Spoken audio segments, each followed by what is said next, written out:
ఇప్పుడే country delight app ని download చేసుకోండి. Download the country delight app now. Rajendra Nagar Kismatpur లో దారుణ హత్యకు గురైనటువంటి యాకత్పుర మహిళ కేసును మొత్తానికి పోలీసులు ఛేదించారు. అత్యంత దారుణంగా పాశవికంగా ఆమెను ఇద్దరు ఆటో డ్రైవర్లు అత్యాచారం చేసి చంపేశారు. యాకత్పురాకు సంబంధించినటువంటి ఆ మహిళ హైదర్గూడలోని కల్లు కాంపౌండ్లో లాస్ట్ వీక్ కళ్ళు తాగి ఫుల్లుగా ఆమె అక్కడే పడిపోవడంతో అదే సమయంలో టోలీ చౌకీకి సంబంధించినటువంటి ఇద్దరు ఆటో డ్రైవర్లు అదే కళ్ళు దుకాణానికి వచ్చి వాళ్ళు కూడా కళ్ళు తాగి అక్కడ పడిపోయినటువంటి ఆ మహిళను చూసి ఆ తర్వాత వాళ్ళు అబ్జర్వ్ చేశారట. ఆమె తాగి పడిపోయింది, స్పృహలో లేదు, అంటే ఫుల్గా తాగటం వల్ల ఆమె మైండ్ సరిగా లేక పడిపోవటం అదంతా చూసి ఆమెను అక్కడి నుంచి కిడ్నాప్ చేసి ఆటోలో ఇప్పుడు మనం ఉన్నటువంటి ఈ ప్లేసే ఇది రాజేంద్ర నగర్ కిస్మత్పూర్ బ్రిడ్జి ఉంది, ఆ బ్రిడ్జి దగ్గరికి తీసుకొని వచ్చారు. బ్రిడ్జి దగ్గరికి తీసుకొని వచ్చి ఇక్కడంతా కూడా చాలా నిర్మానుష్యంగా ఉంది ప్లేసు. మీరు ఒక్కసారి చూడొచ్చు, మశానం లాగా అవి కూడా కనిపిస్తా ఉన్నాయి, ఒకసారి అబ్జర్వ్ చేయండి.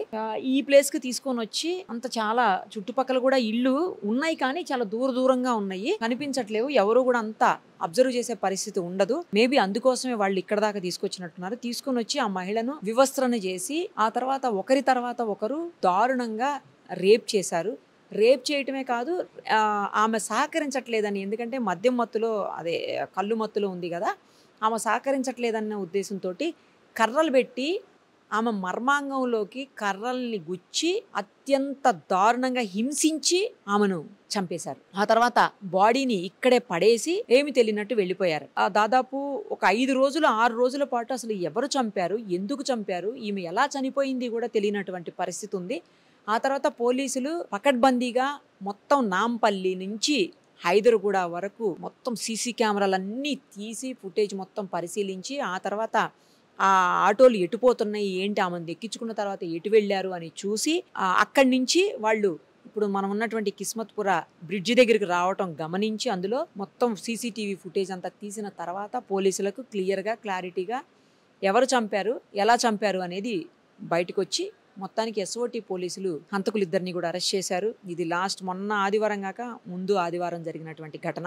వెలుగులోకి రావటమే ఆలస్యంగా వచ్చింది. ఆ తర్వాత పోలీసులు పట్టుకునేదానికి కూడా ఒక 5 రోజుల వరకు సమయం పట్టింది. ఎందుకంటే ఏ విధమైనటువంటి ఆధారాలు అక్కడ దొరకకపోవటం వల్ల కేవలం సీసీటీవీలో ఫుటేజ్ ఆధారంగా మాత్రమే పోలీసులు పట్టుకోగలిగారు.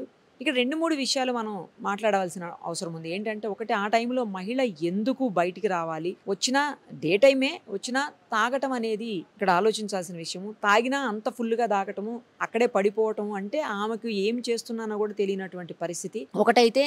అదే సమయంలో అక్కడే ఉన్నటువంటి ఎవరైతే ఈ ఆటో డ్రైవర్లు ఇద్దరు ఉన్నారో వాళ్ళది గమనించి అడ్వాంటేజ్ తీసుకొని ఆమెని బలవంతంగా ఆటోలో తీసుకొని వచ్చి స్పృహలో లేనటువంటి వ్యక్తిని ఇక్కడికి తీసుకొని వచ్చి చేయటం, అత్యాచారం చేయటం.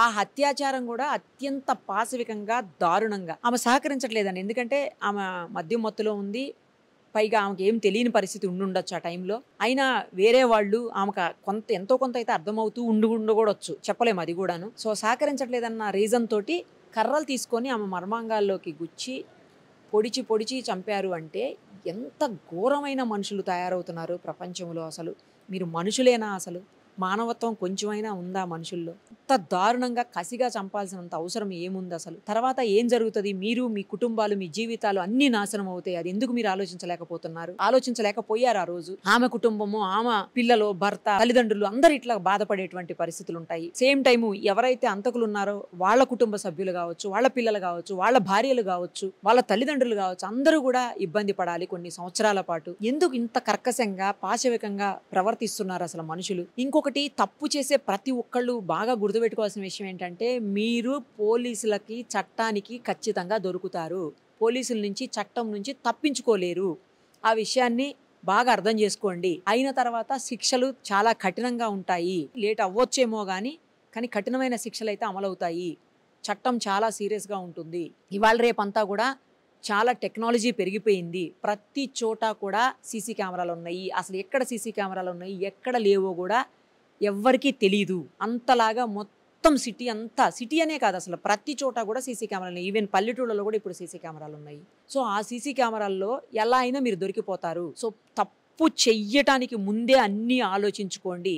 చేసే తప్పు వల్ల ఎంతటి ప్రాబ్లం అవుతుంది, ఎంత ఇబ్బందులు పడతారు, ఎన్ని ప్రాబ్లమ్స్ ఫేస్ చేయాలి, మీరు కావచ్చు, మీ కుటుంబ సభ్యులు కావచ్చు, ఇవన్నీ ఆలోచించుకోండి. చట్టం అయితే వదిలిపెట్టదు. పోలీసులు ఖచ్చితంగా ఎక్కడున్నా, ఎంత లోపల మీరు దాక్కున్నా, ఎంత మనం ఎవిడెన్స్ లేకుండా, ఏ ఆధారం లేకుండా మనం తప్పు చేసామని మీరు అనుకున్నా, ఒకవేళ అలా చేసినా ఎలా అయినా సరే పోలీసులు పట్టుకుంటారు. ఖచ్చితంగా దొరుకుతుంది. ఏదో ఒక క్లూ తప్పు చేసిన వాళ్ళు వదిలే వెళ్తారు, అది దొరుకుతుంది. ఇప్పుడున్నటువంటి టెక్నాలజీలో సీసీ కెమెరాలు కావచ్చు, లేకపోతే ఫింగర్ ప్రింట్స్ కావచ్చు, లేదంటే FSL కావచ్చు, ఇంకా చాలా ఉన్నాయి. ఇలా ఖచ్చితంగా దొరుకుతారు. దొరికారంటే మాత్రం దారుణమైనటువంటి పరిస్థితులను అనుభవించాల్సి ఉంటుంది.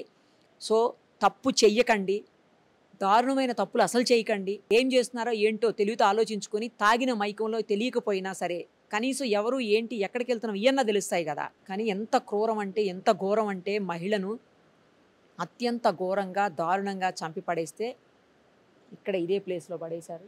ఎటు పోతుంది ప్రపంచం, ఏమవుతుందో ఏం అర్థం కావట్లేదు. అసలు మీ లైఫ్ స్పాయిల్ అయిపోతుంది, మీ ఇన్కమ్ ఆగిపోతుంది, ఫ్యామిలీ అంతా నాశనం అయిపోతుంది. ఇవన్నీ ఆలోచించుకోండి దయచేసి ఏదన్నా చేసే ముందు తప్పు. లేదంటే మాత్రం ఖచ్చితంగా కఠినమైన శిక్షలు అనుభవించాల్సి వస్తుంది. సుమన్ టీవీలో మీ పర్సనల్ అండ్ బిజినెస్ ప్రమోషన్స్ కోసం కింది నెంబర్కి కాంటాక్ట్ చేయండి.